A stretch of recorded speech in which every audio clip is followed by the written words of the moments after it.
mga leon, alam tutok sa mga bata, mga batanon, na-influensyan sa lautan o sa ilang selfish na motives.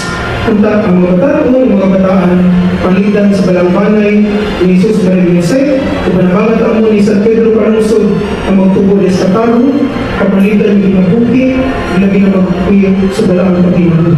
Tinawag ka, amin.